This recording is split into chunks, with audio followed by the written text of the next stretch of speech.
But principal takyali level ezaffe. Principal yagenda. Yatuleka. Kitegeera. Kati wabaawo otuuka n'ogamba. Abantu bagamba nnyo Kasuku otya sitya. Naye kati ngenda kufunamu ki mu kwogerera principal. Kakibeere kirungi kakibeere kibi. What do I stand to benefit? Nothing. Let me run my race.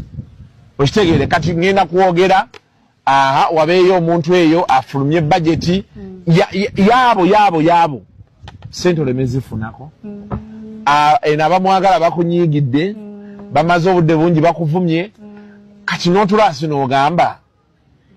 yeah, so you realize he's not at our level. Yatulekamu alina waali naffe tulina gye tuli kati ffe katulwane zino ezaffe ze tutegeera wano. Mpola we yakkiriza n'agamba nti weewaawo yandibanga alina ebintu byasobola okumwogerako ebibi mbu n'ebirungi naye essaawa ya kakati eyo ali levo ndala nnyo si muntu wakudisikasinga mu bintu ebyekisiru. Ate nga tuvuddeko eyo munnange Tamale Mirundi Junior bamulangidde okutta taata we bibino n'entalo za ku social media ze babaamu buli lukya ezitaggwa kakati bibino tugendeyo tulabe. Gwe mwana gwe gwavaako olumbo lwatta kitaawo lero njagala mbikugamba butegere bate babimanya abana bato bigamba nja bikugamba gwe wavaako olumbo lwatta kitaawo oluvannyuma lw'okubanga kitaawo mukabe amazige emisana n'ekiro oluvannyuma lw'okubanga gwe kennyini wavuma kitaawo n'omuteeka mu depression ne mugende wa am kitaawo n'agaana yagaana aji Amis Kigunu n'abikkirira ebyo ebifaananyi bye baakuba kitaawo yagaana ababimanyi tebabimanyi kitaawo yagaana n'agende wa Muhammad Nsereko kitaawo n'agaana bwe wagenda wa Muhammad Nsereko yakugamba ki naliwo Muhammad Nsereko yakugamba ki gwejja wana amazi siri kukabampaane sina kyenkweza gwe simanyi jawana amazigo byenjogera byange bino byange nzo yo mwana envuma janvuma n'empaana jampaana simanyi wachampalana bwe yabadde aweza gyoti zawadde message yagambye onyima otya sente nowa idiot full figure sente onyima otya sente nowa idiot full figure sente sibanga kukujja awadde okuva yajja ne ku birthday sagenda ne kupatana ne visa agenda simunabanga ko wadde okuva yajja sibanga kuzijirweti zawedde mbade sogera nga kona zawedde nze gola bawana gwe nawe jja wana amazigo njaba blocking musina budde bwamu mbu asa tunanga entulo z'amatako zeno budde bw'abasiru bwe mba nimba okolawo ki wuliriza ndowooza obiwulidde si bigambo byange mwandigambe musalo omugambo ate nga tuvuddeko abasuubuzi bo mu Kampala bakedde okwekalakasa nga bagamba nti emisolo esuusa obungi ku bintu bye basuubula okuva ebweru bagamba nti tebalina ke bafunaku ate nga bizinesi zirina okubanga zigenda mu maaso so tubadde tuli amu nange ne bayiwa amagye police SFC nga bwebimanyi waneno kasa wabaawo obuntu bwe butyo era okukakana bagambye mbu babalese bakakanye embeera naye munnange beekozeemu akagugungo okukakana ng'era waliwo ebintu ebyononeddwa ye minisita omubeezi w'ensonga z'omunda Honorable David Muhoozi yayitiddwa nga omugenyi omukulu okugenda okubaawo nga witnessinga nga aba Uganda Police Force wamu ne prisons nga bapasinga obuto kyetegeddeko nti abaana bano babadde batendekebwa okumala omwaka mulamba. Kiteeka mu kigambo kimu timwebale nnyo buli muntu wano ne mu diaspora eyayimirira nange mu message ku simu okunnambula okunsiikirako mwebale nnyo mubali ddala ngala okwebaza tiimu Shamimu Malende yonna gye muli mwebale nnyo mwebale ddala ate ne mumperekerako ne kuno nga nkomyewo okugenda nebeera nga taata muteekako ettaka mwebale nnyo mwebale ddala bannange olw'omukwano ogwo nsaba mukama katonda abamalire buli kyonna kye mwetaaga kibeere nga mukama bawamu ekisinga obulungi ensonga ey'okubiri njagala okubategeeza mu butongole nti abantu bonna be twava nabo ku airport abaali bakwatiddwa oluvannyuma lw'okuba twabeera intercepted by police ey'ekatwe bwe yatukwata ne motoka z'abantu ne zikwatibwa ti mu wiiki eno yonna okuva enakumawo tubanku nnyingi honorable Alan Mayanja Ssebunya mwebale nnyo mwebalire ddala bannange ate njagala okwebaza League of Opposition Joel Ssenyonyi n'obukulembeze bwa NUP bonna naye ate mu ngeri enjawulo ababaka abakuleberwa mu League of Opposition okujja okunnambulako mu Nairobi mu Aga Khan Hospital mwebale nnyo mwebalire ddala sisobola kubamenya mannya nengamalayo naye mwebale nnyo mwebalire ddala nsaba mukama katugezaako okuba nti tukola enkuŋŋaana ezitali mu mateeka ng'era bwe mumanyi bwe batera okubeera nga waliwo emisanga egyo egikuggulwako okusinziira mu mateeka bo nga gye baba balabye era tugenda kuddayo kweripootinga ku police bond ennaku z'omwezi 3 omwezi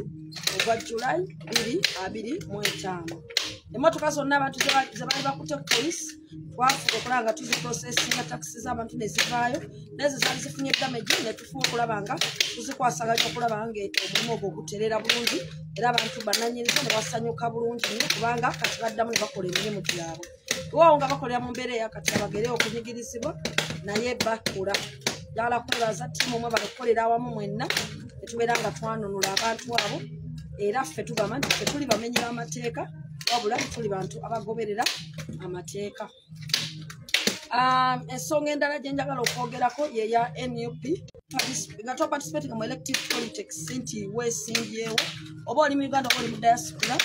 okubeera nga mwebale okuddukira omulanga gw'ekibiina kyaffe ogw'okusonda ssente ezigenda okuddukanya akaluka 2026 ka president 2026 tugenda mu kalulu aka protest vote era nga fundraising ya launchingibwa njagala kwebaza buli muntu awaddeyo kyawaddeyo mu in kind ne mu cash na bonna abeetema bye beetema tusaba buli muntu abeere ng'atuukiriza fundraising eno yabeerewo ng'omubaka omukyalo wa Kampala nze Shamim Manene nali ku kitanda mu Aga Khan naye ne bakamukama nti nakomyewo bulungi nga ndi mulamu bulungi era nesobola okuwayo contribution yange ku lw'abannakampala bange beeyikikira ne ku lwange miliyoni 10 mu cash njala kwebaza olw'enteekateeka ennungi ey'ekibiina kyaffe twagala okwekalekika n'abalala ti mubeerenga mwayosinga nomubaka omukyalo wa Kampala miliyoni ezo 10 kashi naziwaddeyo olw'ensonga nti wentwala waliwo constituencies mwenda waliwo ababaka abalala mwenda era nga buli constituency ibeerayo akakadde kamu nakawa east ibeerayo akakadde kamu ne nakawa west akakadde kamu kati ne ku lw'abakyala bonna abali mu Kampala district nempayo akakadde kamu wamu bw'osigataze miliyoni 10 naye njagala okwongera kwenkalaginga bannayuganda wonna gye muli si Kampala yokka n'abali mu diaspora na buli omu tonyooma ssente zonna bambi muleete kubanga kino ekibiina kyaffe enkyukakyuka yaffe ffenna tugyetaaga ate Uganda ffenna tugirinako omugabo mwebale nnyo mwebali ddala buli omu eyakaleeta n'abeetema mwenna basaba buli omu abeere ng'atuukiriza kubanga munnange endagaano eba efuuse ebbanja ate ng'ebbanja libalina okusasulwa ffenna tukikola ku lw'omutima omulungi kubanga twagala Uganda yaffe ennungi olunaku olwaleero ekibiina kyaffe kya National Unity Platform kibadde n'okutongoza official poster mu butongole omukulembeze w'eggwanga gyagenda okubeera ng'akozesa President Robert Kyagulanyi Ssentamu era nga official poster ono efaananako nga bweti nga bw'olaba poster eno bweti bwefaanana nga ofisi y'omubaka omukyalo wa Kampala President nga bw'alangidde nti tusimbudde kituufu ddala tusimbudde kubanga entebe ennene tugyetaaga mu 2026 n'olwekyo omulanga gwange gwenkuba wano olunaku olwaleero ate ng'era tutandikiddewo fenga ofisi y'omubaka omukyalo wa Kampala tusazeewo tutandikirewo okubeera nga tukuba bods za pulezidenti zino tubeere nga tuzibunya Kampala district era omulimu guno gwatandise dda tugezaako oba gwe n'okufuna just ebipande n'otimba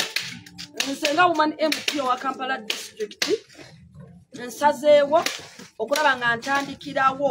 weewaawo tubadde olede tutimba pulezidenti naye nga tututimbira mu kifaananyi ekyema bege kya 221 naye kati mbutongole nga ofisi yombako omukyalo wa Kampala tulonchize program eno era nga we mulaba abaana bano wano asobola okulagako tugezaako okulaba nti ekiro okutandika n'ekiro ky'olunaku olwaleero tukola poster cut so sente zonna tugenda kuzidaivatinga ezibadde zibulayo okubeera nga zikuba poster za Shamim Malende mu kibuga Kampala tubere nga tugizaawo omukulembeze waffe kubanga ffenna tukimanyi nti ono President Kyagulanyi Ssentamu ensonga enkulu ate ffenna bannayuganda ly'essuubi lyaffe akalulu ka 226 kyonna kye kiba kiri oba konna akalulu ke tuba tugenzeemu tetuba liberated okujjako nga tumaze okuliberatinga entebe ennene nga tugiwangudde so tebaayo abaakulimbye n'aba afunye ekifo ky'obukulembeze abeera aba ali liberated entebe ennene tetunabagirya liberating olw'ensonga ffenna tusigala tuvugira ku nguudo embi ffenna tusigala ebyobulamu si birungi ffenna tusigala ng'emisolo giri waggulu ng'abasuubuzi babonaabona ne okiryalinga ebintu byabwe ku booda okuba nti bawulirizibwa ekibbattaka kyeyongera mu maaso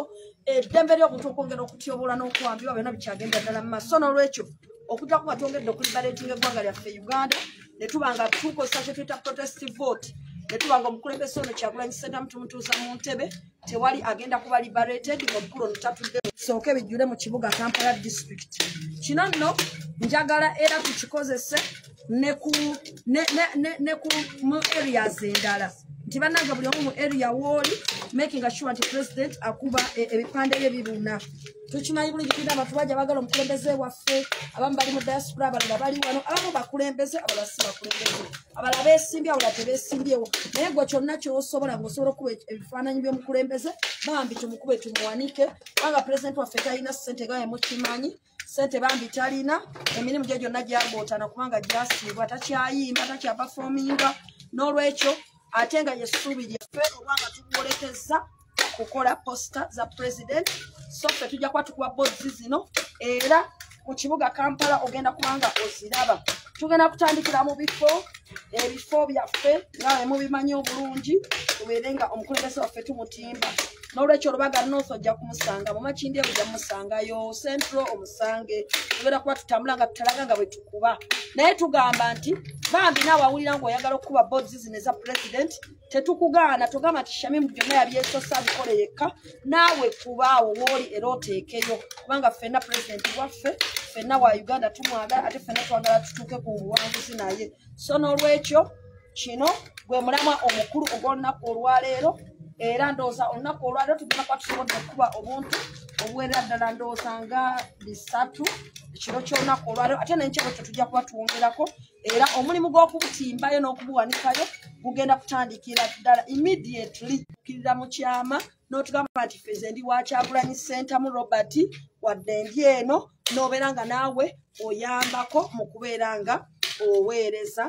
obeera ng'okuba ebipande bya president bannange mwebale nnyo mwebale eddala eno y'ensonga esinga obukulu olunaku olwa njagadde gistressing kubanga omukulembeze agyogeddeko leero n'abakulembeze bonna ku kibiina naye njagadde ndage obukulu bwayo twongere okubeera nga tugiteekamu amaanyi buli mukulembeze wooli webale nnyo webali eddala abakeetema boards ennene zino banners abaposters n'abantu ba bulijjo abatali bakulembeze mwebale nnyo mwebali eddala yayaka bwe bakubuuza nga bakubuuza nti ani agambye mugamba Shamim Malende yagambye ofisi ya Omani MP Kampala district yagambye tewali mulimu mulala gwonna kati mu Kampala district okujjawo okutimba posta za Kyagulanyi Ssentamu Robert era nga tuli ku kitebe wano ekikulu ku mbuga Kawempe we tusinziira okubanga buli kimu tukikola ate nga tukikola nalo na mutima na bidi yes ensonga endala mpozi gyenjagala okubeera nga nnyongera okuttaanya yeyokubeera nti bannange buli kimu kyonna kirina okusigala nga kigenda mu maaso ate era mu bulambulukufu bwakyo ku NUP tuyimirira ku mazima n'obwenkanya tuyimirira ku kubeera nga tuli beerufu tuyimirira ku mpisa tuyimirira ku kuba nti tetulyamu bantu lukwe tuyimirira ku kubeera nti tuli bankyukakyuka nga sinyava ku nsonga ya posters zino oweetegereza ekipande kino kuliko a new Uganda now ndowooza osobola okukiraba kankiseko wansi kuliko a new Uganda now ya a new Uganda now yaba president oyo omulengero kuliko a new Uganda now. Ekyo nno nga kitegeeza nti Uganda empya. Twandibadde twafuna dda Uganda empya nga yajja even before today. Tulireetyo okubanga tetunnatuuka mu nkyukakyuka wadde nga bantu balonda enkyukakyuka. So n'olwekyo Uganda eri mabega okusinga bwe yandibadde. Twetaaga Uganda empya kati. Senga tubadde tusobola n'enkya twandigifunye. Okitegeera? So gwe mulamwa gwaki? Gwa ekigambo ekyo a new Uganda now. Tugyetaaga kati. We are very late. Era ffenna tukikkiriza. Kati nga nze akiikirira abantu bange ab'e Kampala, abasuubuzi bwe banga benjogerera, abakyala bange, abavubuka bange abaggeto, n'abantu abalala bonna bali mu transport sector. Mba nkulaga bulazi nti ffe ku bizibu bye tulina ewaffe mu kibuga Kampala, abasomye n'abatasomye, ffenna kumpi bifaanagana era ffenna tukaabira kimu nkyukakyuka. So n'olwekyo ekyo a new Uganda now kitegeeza nti twetaaga okufuna Uganda empya kati tuli already late. Olw'ebizibu ebingi ebifumbekedde n'amabanja agabangi b'eggwanga lyaffe Uganda ge twetaaga okuyiya engeri gye tuba nga tuyimirizaamu. Ekyo nga tusuubira tulina kukola nga tufunye omukulembeze omupya, omukulembeze ow'abantu. Era wansola abantu waliwo ekigambo people power, our power. Ekyo kyeyogera kyokka maanyi g'abantu. Awali amaanyi g'abantu tewali agambayo ge tugenda nago. Bannange sisobola kuva ku posters zino kuva kukwogera ku posta ya president eno gye tulonkiza olunaku olwaleero okubeera nti tutandikawo kubanga ffe tuzibira Kampala district nga soogedde ku kigambo protest vote kubanga bw'oba otunuulidde bulungi nnyo programu eno gye tuyimiriddeko olaba ekipande kino kirina wano akagambo kano slogan yaffe eno mukiraba protest vote mukiraba ekyo protest vote kikulu nnyo kyekigenda okufuga akalulu ka 2026 era nga protest vote eno erimu ebintu nga 5 ku 6 okitwale buli omu nga bw'okitegeera tugamba nti akalulu ka 2026 tukanoonye tukalonde tukakuume tukabanje tukalwanirire. Kitegeeza nti twagala okwencouraginga abantu bonna abalonda luli n'abataalonda abawezesa emyaka egironda tibannange temusigala mu nnyumba zammwe muveeyo mulonde Robert Kyagulanyi Ssentamu 2026 kabonero manvuuli muveeyo bannange mulonde enkyukakyuka buli woba nga tolonze obeera weesuliddeyo gwa naggamba ku ggwanga lyo bw'oyagala likole ekirifukulwemu so mwenna muveeyo tulonde bulungi n'okusinga bwe twalonda luli mu 2021 ate bwe tumala okubeera nga tulonda tugenda kukakuuma tewali kutiisibwatiisibwa kwonna tugenda kukakuuma kubanga amaanyi g'abantu ge gasinga bwe tunaamala akalulu kaffe tugenda kubeera nga tukabanja tugenda kukalondoola tukalwanirire ate era tukabanje paka nga tulangiriddwa oba paka nga twerangiridde twagala kutuuka ntebe mu ntebe kubanga ono yekkala essubi ly'abannayuganda mu generation eno eyaffe gye tulimu n'olwekyo twagala okwencouraginga abantu bonna ti buli wooli wonna somesa ekigambo protest vote ekirungi nti president Robert Kyagulanyi Ssentamu takyali wakwogerera nti ogende ofukamire ogambe abantu bannaye mbeegalidde mu mwaka abantu bamutegeera dda president waffe Kyagulanyi abantu bamumanyi bamutegeera bamwagala era bamulonda era n'awangula 2021 wabula ffe obuvunaanyizibwa bwaffe kati kukyajinga abantu kubajjukiza ti bannange tetulina kupowa tupuushinge kiri kyebaatulamu mu 2021 ne wano tukisindiikirize bagamba nti akola ki omuntu takoowa ng'alina kyagoba ekirungi omwana waffe wuno muto yakajja akyali mwana muto akyalina chances nnyingi nnyo ate ng'essaawa entuufu yeeno n'olwekyo bannange nga bwe twamuwa omukisa nga bwe yatuwa omukisa naffe tumubeererewo kubanga bambi aluusinze bingi nnyo lwaki aluusinze bingi nnyo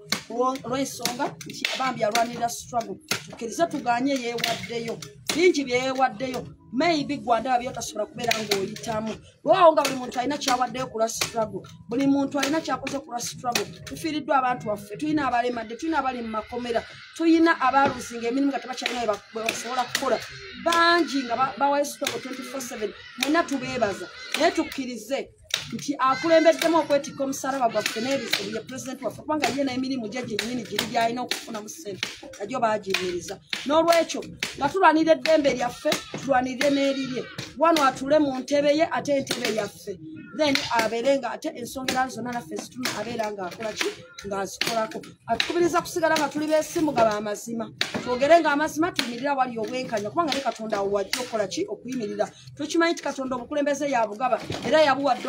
omwana tuono wabula bano ababulinnyamu ne baagala okubulyaza amaanya ne tugamba nti tusigala tubasabira buli lunaku ate tusigala naye omwana waffe tumusabira pulezidenti waffe Kyagulanyi Ssentamu atuule mu ntebe ye Uganda ebeere ng'eri liberated era tulina essuubi tumanyi nti kijja kutuukirira bannange ensonga eyo gye njagadde okusinga okubeera nga mbalambulirako n'okuba encouraginga mwenna buli ali eyo fena bannange guno omulimu gw'okuba posta za pulezidenti guteekemu amaanyi asobola okuba banners kuba asobola okuba posters kuba asobola okuba boards nga zino ffe ze tulonkiza olwaliro ze tugenda okutima mu Kampala district beera ng'ozikola asobola okukola ku flyers kola aprons reflector jacket mujja kuziraba tugenda kuzigaba naye nga ziriko ekifaananyi kya president kubanga awo we wali omulamwa omukulu era ffe ssente zaffe tuziwaddeyo ekyo kyezigenda okubeera nga kisinga okukola era mujja kulaba abaana ba Tiimu Shamim Malende nga batambuza ebintu by'omukulembeze waffe nga tulaba okola nti ffe Kampala yaffe yakayakana bweti Kampala yaffe yakayakane bweti okulaba nga president waffe yajjudde buli wamu wali essuubi lya Kampala lissuubi lya bannayuganda bali wano n'abali ebweru mu diaspora nga nmaliriza njagala kusembayo nga mbajjukiza okusookera ddala okuyisawo obubaka bwa bannaffe abali mu makomera nga bwe mukimanyi bannaffe bangi bakyali mu makomera era nga twajja ne puroguramu nga tukomeyo mu ggwanga ey'okuba nti twongera okutalaga amakomera ng'era ekibiina kyaffe kya NUP ekibadde nga kikula era ne tulonkinga ne puroguramu yaffe ey'okuba nti ey'okusalako enviiri okusobola okuyimirira awamu n'abasibe solidarity n'okuba nga twakola prison uniform ebeere nga bwe tuba nga tugiyambadde tuba twongera okulaga ekifaananyi ekyokuyimirira n'abasibe baffe okulaga nti tuyimiridde nabo so buli kyosobola okukola wonna wooli ekiraga nti oyimiridde wamu n'abanyigirizibwa ekiraga nti oyimiridde wamu n'abantu abali mu makomera ekiraga nti oli wamu n'abantu kikole kasita kiba nga tekimanya mateeka osobola okusalako enviiri zo nga nze bwe nazisala osobola okwambala prison attire n'obeera ng'oyimiridde wamu nabo osobola okugenda okubalambula osobola okubeera mu kkooti osobola okubajja ku poliisi osobola okukozesa eddoboozi ly'okukyogerako n'okufumirira ekiwamba abantu osobola okukozesa ofiisi y'ennene gy'otuddemu n'olagira abantu ne bateebwa abaasibibwa mu butali bwenkanya so n'olwekyo ekyo kikulu nnyo njagadde encouraging abaganda baffe ba Eddie Mutwe Kireewo Smart Gaddafi Bakalanzi Machete Bobby Yanga n'abalala bangi bakyaliyo mu makomera tukola bukubirire nga tukolagana wamu ne bannaffe okulaba nti bambi bafuna eddembe lyabwe njagala kulisayo Comrade Nowamutwe wangamba abaana bangi gye bali ate waliyo n'abalala nga babasanga eyo nga babaseeyo emyaka mingi lisiti era ogirina tujja kwongera okugyogerako tulabe engeri gye tusobola okuyambamu abantu abo bonna naye Comrade Nowamutwe nayo kulikayo tubeere nga bannange tubeerako ate emisango gino giba nga gizze mu kkooti bannange tujje tuyimirire wamu ne bannaffe tubeere nga tubalaga solidarity baba nga balina omuntu kubakutte ku poliisi tumbeererewo bannange. Honorable Shamim Malende ayogedde ku bintu bingi n'ayogera ku baana abali mu makomera n'atuuka bagamba nti bannange akaseera okuba nga twebeereramu oba tubeererawo bannaffe owulira nti munno bamukutte naye ekisinza okuneewunyisa mu bintu bino nti Honorable Shamim Malende we yavuddeyo n'agamba nti alonkinze eggundi ya pulezidenti nti mujje tutimbe Kampala yonna yonna waliwo abamu obukidde ne bagamba ayokya nnyo apapye nnyo kadde ejja mukozesa njagala obbajukiza nti Honorable Shamim Malende oba bamuwadde kadde oba tebamuwadde essaawa ya kakati ye woman member of parliament ow'e Kampala oba bamuwadde kaadi oba tebagenda gimuwa kimukakatako kubanga essaawa ya kakati yali mu buyinza ye woman member of parliament ow'e Kampala so wavayo n'agamba nti bana Kampala mwenna nti Tiimu Shamim Malende mujje ate abantu ne bavayo ne bagamba kadde ejja mukozesa ensobi biki basibitegeera Honorable Shamim Malende munakibiina kya NUP oba bamuwadde kadde oba tabamuwadde asigala munakibiina so sisuubira simanyi entalo zino oba zivaawa ate era simanyi abo abakimanyi nti tebagenda kumuwa kaadi oba bababbirako dda simanyi naye nga kimukakatako